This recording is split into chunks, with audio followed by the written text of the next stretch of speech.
This video is part of a massive collaboration project, where fellow content creators take a retrospective look at the entire Pokemon franchise.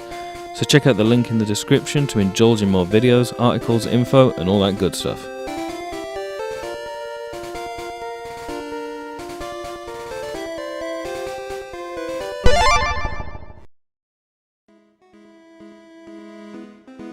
The Pokemon franchise has always been about bare-bones RPGing.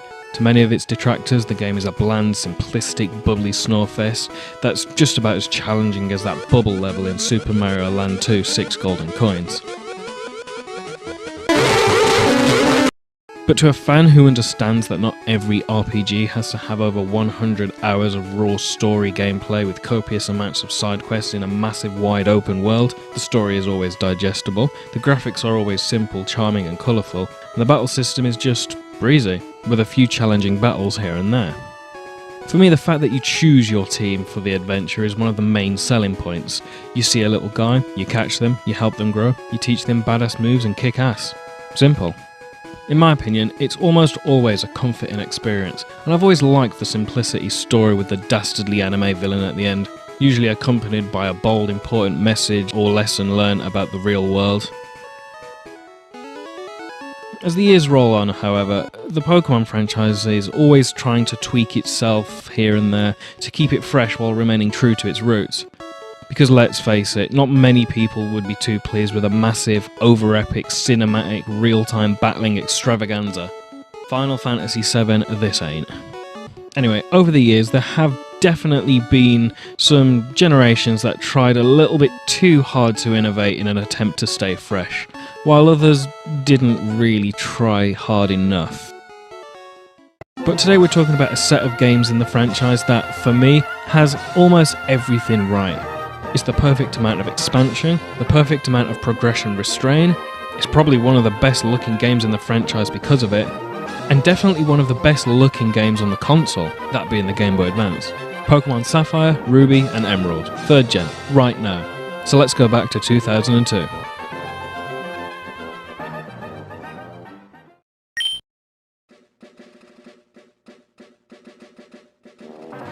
First thing you'll notice while loading up the game is the visuals, and they are the very reason why people still love the 16-bit aesthetic. The pixel art is clean, colourful, crisp and charming. The actual pixel art itself isn't exactly original or unique, yet you can tell exactly what game it is from a mile away. The exact same compliments can be transferred to the music, to be fair. Now, if you've only played the 1st and 2nd gen, which we all have because remember it's 2002, you'll instantly realise a massive upgrade in the music. Rather than chiptune, we're treated with some 16-bit MIDI orchestra. Now I have to admit, sometimes I wish they kept the chiptune, but just added a drum machine and some extra layers and effects.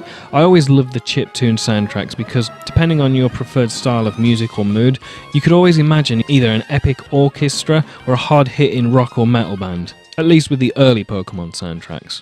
And for me, that extra need for imagination is what separated the Pokemon in the mid-90s from other RPGs that were coming out at the time, like, for example, Final Fantasy.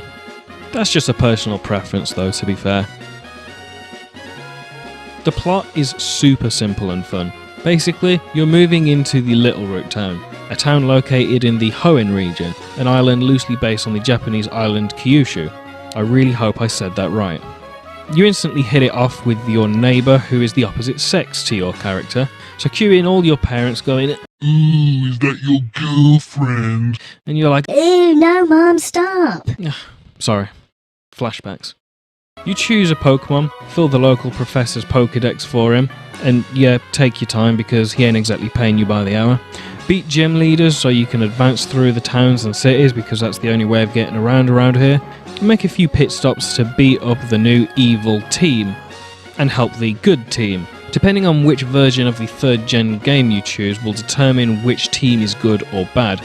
Right now, for example, let's play Sapphire. So we're teaming up with Team Magma to stop Team Aqua from using the legendary Pokemon to permanently control the climate. Oh no! Who would be so dastardly? I won't go into any more detail and just say that there are a lot of lovable NPCs and a decent amount of side quests for you on the main journey. There are even a few post-game events in the game, something they really need to work on a bit with newer gens. When it comes to each Pokemon generation, there's always expectation on new region-exclusive Pokemon. Many say that the ideas and designs got a bit stale past Generation 4. I tend to half agree, but for me, Gen 3 really nailed it. You got small critters like the not quite Pikachu, the almost Pikachu, and the Pika, who ate your older brother's special cookies? And of course you got the cool badass ones like Tropius, Aggron and Salamence.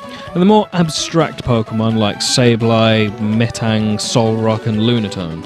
And that's not even including all the legendary Pokemon like the Reggie legendaries, Deoxys, Latios, Latias, and the 3 main legendaries. And to top it off, of course you have some of the first and second gen classics. There are loads of favourite Pokemon for everyone. And sometimes I really feel like it hasn't quite been replicated since. With all that said, I hope I've painted a picture as to why this generation in particular is one of my favourite out of the entire franchise. I feel everything was tweaked just enough to keep it fresh, but not so much that it became a bloated, unrecognisable Frankenstein. I will say, however, I love the fact that you can actually see the item sprites in Emerald, Fire Red and Leaf Green. I just wish that Ruby and Sapphire had this edition. And yeah, I know they've remade 3rd gen games with the Alpha and Omega games, and they are great. Almost everything I said about the original can be translated into the remakes. But in my opinion, they do lose a little bit of charm with the cinematic music.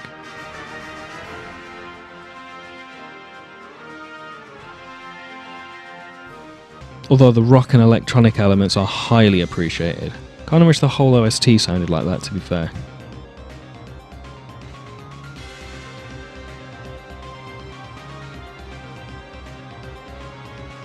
And also, I hate to sound like a granddad, but I kind of feel that it lost a bit of charm with the updated graphics. That's just personal preference though. I just feel that Pokemon belongs in 2D. I mean, in all honesty, I can live without the item sprites, and if I really wanted them, I'd just play the remakes. I just like spending time soaking up all the details of these weird little gadgets, keys and berries. But hey, I'm just a bit of a weirdo. The big question is, why would you even play the original Gen 3 when you've got the remakes? Well, to be fair, in my opinion, the games at least feel different enough to warrant playing both.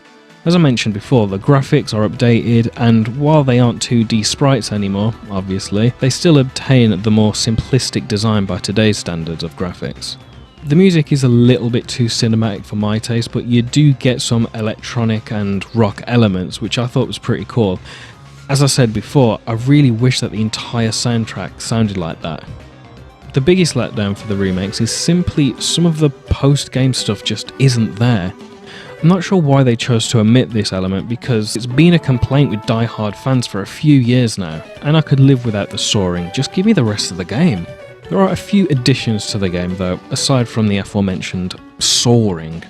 A good example of this is the expanded lore of the wrecked ship in Route 108, or C. Morville. Nevertheless, apart from those hiccups, it's a brilliant update to a classic game, and you can play both and not get bored because each have certain qualities that the other doesn't, and that's a massive positive in my opinion. Well, I've rambled on for far too long, so thanks so much for listening to me and my opinions, and I will see you all later.